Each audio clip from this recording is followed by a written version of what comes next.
Vamos a pasar a la siguiente conferencia. Nuestro conferencista también es una persona bastante conocida para quienes nos movemos en los temas de política farmacéutica, profesor de la Escuela Andaluza de Salud, pero además es una persona que ha hecho un trabajo de divulgación y de formación en esta región que ha sido insuficientemente reconocido a mi juicio. Esta es parte del reconocimiento al trabajo que Jaime Aspin ha hecho con nosotros en esta región. Es economista con formación también en economía de la salud y ha sido profesor invitado tanto del LSI como de Harvard, Columbia y otras universidades. Hace parte y ha trabajado como asesor externo de la Comisión Europea en el Pharmaceutical Forum y también ha participado en algunas de las recomendaciones de la OMS sobre los temas de precios de medicamentos. Jaime, bienvenido y vamos a esta segunda parte y es cómo tenemos una historia de políticas farmacéuticas, digamos, en Europa y en otros países para responder a los retos de acceso a medicamentos y a otras tecnologías en salud y que tanto eso hoy es viable usarlo para garantizar el acceso a las tecnologías COVID y cómo podemos cambiar lo que no ha servido, cambiar el modelo en sus fallas para hacerlo eficiente, ya no solo para COVID, sino post pandemia. Adelante. Buenas tardes, Claudia. Bueno, ante todo quiero agradecer la invitación. Para mí es un auténtico honor estar en este panel de expertos. Gracias Roberto Yunes del Banco Mundial, a su grupo Janet, Juliet por todo el apoyo técnico, y también es una oportunidad estar con el profesor Carlos Correa y con el ministro Daniel Salas para hablar de un tema que es bastante importante, ¿no? Que tiene que ver, voy a compartir la presentación, que tiene que ver con la cooperación y la soledad en el tema de medicamentos. Quiero que me confirméis que estáis viendo mi presentación. Está empezando a compartir. Listo, ya la vemos. ¿La veis en formato completo? Sí, perfecto. Muy bien. Sí, señor. Bien. En primer lugar, quiero centrar esta presentación en la última línea que ha comentado Claudia, ¿no? Quiero hablar básicamente del tema de la experiencia europea en el tema de cooperación y solidaridad en el tema de medicamentos, ¿no? Mi agenda tiene 4 puntos, quizás la presentación es algo extensa, algunos puntos los voy a pasar un poco rápido, pero va a estar a vuestra disposición. Y quiero centrarme en estos 4 elementos. Primero es el contexto europeo, sobre todo para el tema de la gente que no conozca muy bien qué es esto de la Unión Europea, algunas pinceladas. ¿Qué cooperación ha habido en los últimos años? Que ha habido una cooperación muy intensa en el tema de precio y regulación de medicamentos. ¿Qué respuesta? Yo creo que lo más interesante posiblemente sea, ¿qué respuesta da la Unión Europea ante esta situación de pandemia? Y algunas últimas conclusiones que van en la línea que ha comentado el profesor Correa y la línea que también comenta. No quiero obviar un elemento importante que no es una crítica, es una realidad, es que la Unión Europea básicamente es una unión económica monetaria, ¿vale? Yo creo que hay que irnos a su origen, 1957, como resultado de un tratado que pretendía básicamente una comunidad económica europea. Y eso no tenemos que obviarlo, ¿no? Es una unión que tiene un conjunto de libertades, etcétera, etcétera, libre circulación de mercancías, de personas, etcétera, etcétera, donde, yo creo que este es un elemento importante, la salud o la asistencia sanitaria todavía sigue siendo competencia de Estados miembros. No existe, diríamos, una Unión Europea sanitaria, ¿vale? Los sistemas sanitarios son muy distintos dentro de cada país. Hay países como España con un sistema, una cobertura universal, y a otros países en Europa que no tienen esa cobertura universal. Con lo cual yo creo que eso es importante resaltarlo para que no pensemos que la Unión Europea es una unión, diríamos, básicamente sanitaria. ¿Vale? Segundo elemento es que hay un artículo muy importante, que es el artículo 168 del Tratado de la Unión Europea, del Tratado de Funcionamiento de la Unión Europea, que utiliza esa salvaguarda donde los Estados miembros realmente se les pide que cooperen, básicamente que coordinen, sobre todo en situaciones como actuales, ¿no? De hecho, ese instrumento jurídico se reforzó básicamente a través de una decisión que ocurrió básicamente después de la pandemia anterior H1N1, ¿no? Básicamente era una decisión sobre amenazas transfronterizas, ¿vale? No voy a hablar mucho del tema jurídico, yo creo que no es el debate, yo creo que el debate aquí fundamentalmente es el tema de que hay cierta cooperación entre los Estados miembros. Creo que el principal motivo de la invitación que he recibido por parte del Banco Mundial tiene que ver con ese documento que publicamos hace 3 años, en el cual vimos que cada vez más los países europeos, que he comentado anteriormente, son bastante independientes, bastante autónomos en sus políticas sanitarias y en su política de precio y reembolso, cada vez están colaborando más en políticas de precio y reembolso médico. Creo que esto es un elemento muy importante. Se empezó simplemente con colaboración en el intercambio de precios de medicamentos, por ejemplo, y se ha ido mucho más avanzando, o sea, se ha avanzado bastante más en elementos tan importantes como compras conjuntas de medicamentos. No quiero ir al detalle de esta tabla, pero aquí se recoge toda la experiencia de cooperación internacional que existe en el entorno europeo, que va por un lado de compartir precios, compartir procesos de negociación, muy famosa la cooperación de Benelux, que es Bélgica, Holanda, Luxemburgo y últimamente se unió también a Austria e Irlanda. Lo que pretenden básicamente es compartir conocimientos y procesos de negociación. Y el culmen de estos procesos de negociación tiene que ver con lo que se llama el Baltic Partnership Agreement, donde estos 3 países bálticos, países muy pequeños, Estonia, Letonia y Lituania, hacen compras conjuntas para ganar, diríamos, en economía de escala. Con lo cual, tenemos una experiencia interesante en Europa de cooperación en el tema de compartir precios de medicamentos y compra conjunta. ¿Qué ocurre con el tema de licencias obligatorias y bienes públicos globales? Nosotros tuvimos una situación muy específica cuando salió un medicamento para la hepatitis C y realmente vimos que en este caso la Comisión Europea respondió claramente a la petición que hacían algunos parlamentarios de que hubiera licencias obligatorias europeas. La respuesta de la Comisión Europea fue muy clara. El derecho de patentes es un derecho nacional, con lo cual nunca puede haber una licencia obligatoria europea. Existirá una licencia obligatoria por parte de Francia, España o Inglaterra. Pero por otro lado, y ese es el punto que quiero resaltar, dicen que la Comisión Europea o la Agencia Europea del Medicamento no tiene el mandato para adquirir patentes individuales con objetivos globales públicos. Aquí quiero hacer una especie de hincapié en este punto. Estamos hablando del año 2015, cuando salieron los distintos medicamentos para la hepatitis C.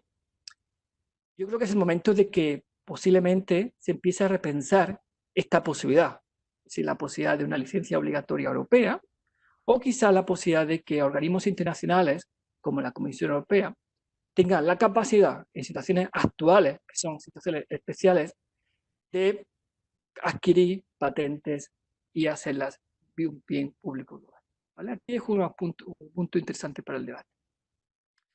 El tema ahora es qué ha hecho la Unión Europea o qué se ha hecho de Europa como resultado de la situación actual del COVID-19 y de la pandemia.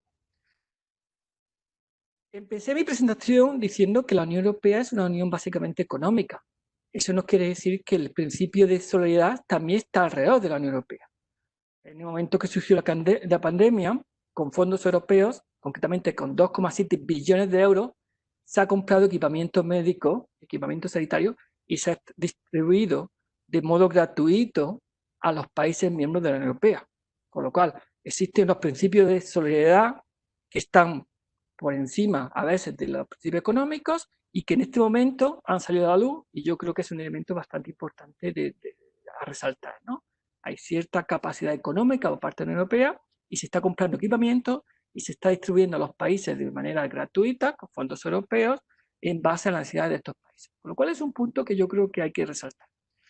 Segundo elemento importante, y el profesor Correa lo resaltó, en Europa existe una iniciativa que se llama IMI, que es una iniciativa un poco curiosa porque no es muy frecuente en otros contextos internacionales, donde se financia investigación con una característica especial. el 50% está financiado por la Unión Europea y el 50% está financiado por la industria farmacéutica. Yo creo que esto es importante, no estamos hablando de cantidad menor. He conseguido datos entre el año 2014 y 2020. La Unión Europea financió 1.638 millones de euros, 1,6 billones de euros, es una cantidad bastante importante, y la industria farmacéutica 1.400 millones de euros. Con lo cual estamos hablando de cantidades significativas.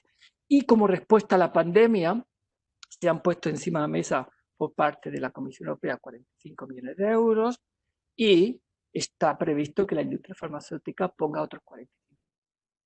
Con lo cual, como instrumento de colaboración, yo creo que es un instrumento estupendo, ¿no? Pero también ha habido críticas, y va en la línea que lo comentaba el profesor Correa, ¿no? Esta es una carta de 33 parlamentarios europeos pidiendo a la Comisión Europea que se prohíba la licencia exclusiva para productos que hayan sido desarrollados con IMI, con fondos IMI.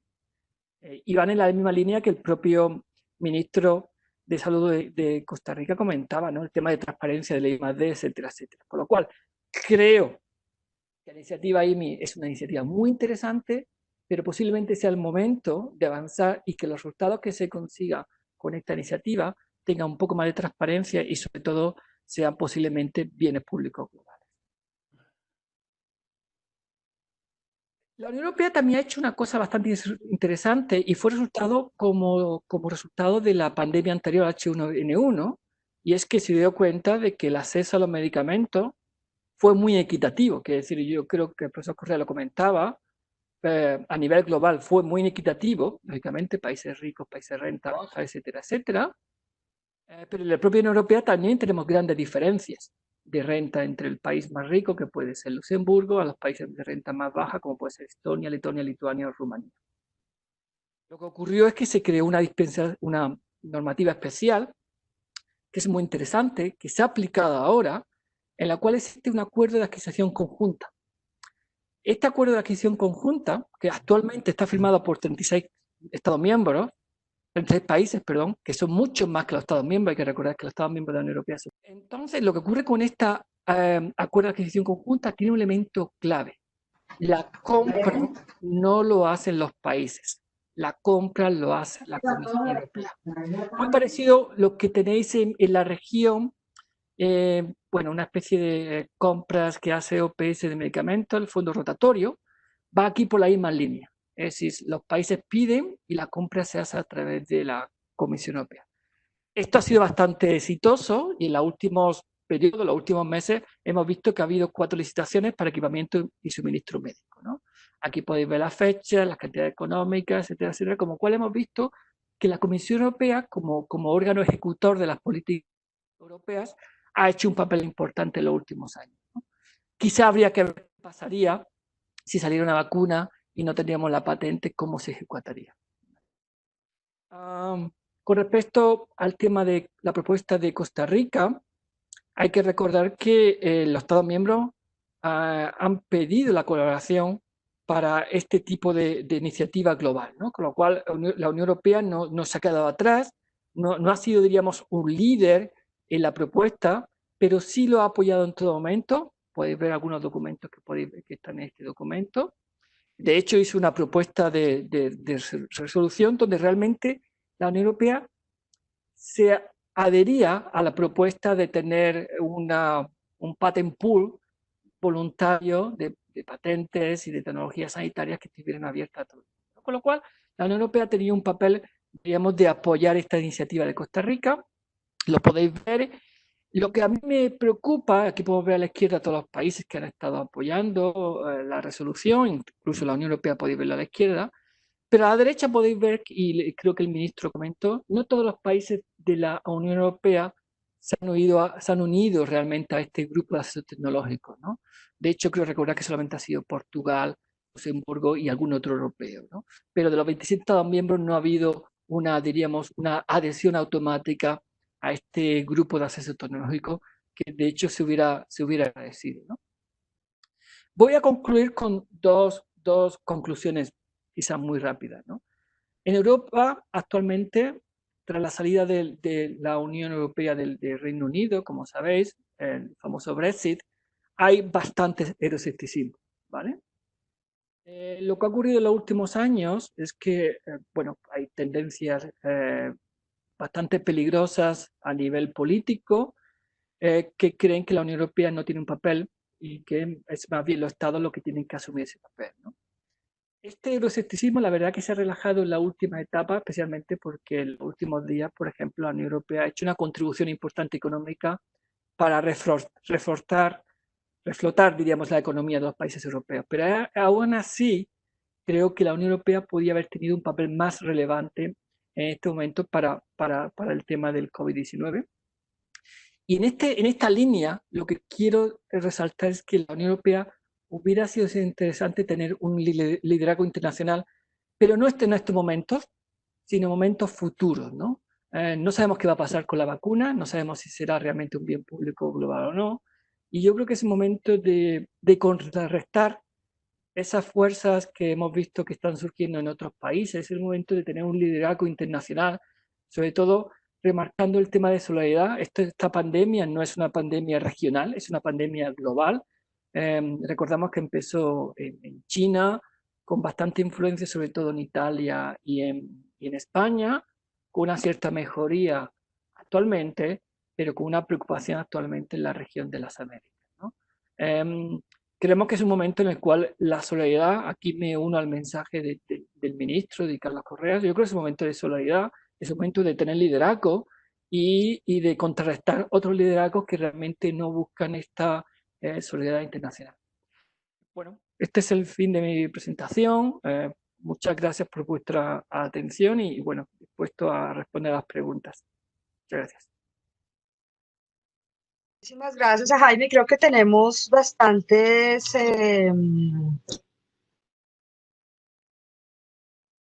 para la reflexión y para la discusión, tanto en la intervención de Carlos como de Jaime se han hecho afirmaciones que van más allá del mensaje sencillo que es fácil de adoptar de la cooperación y la solidaridad, la colaboración y la solidaridad puestos como mensaje.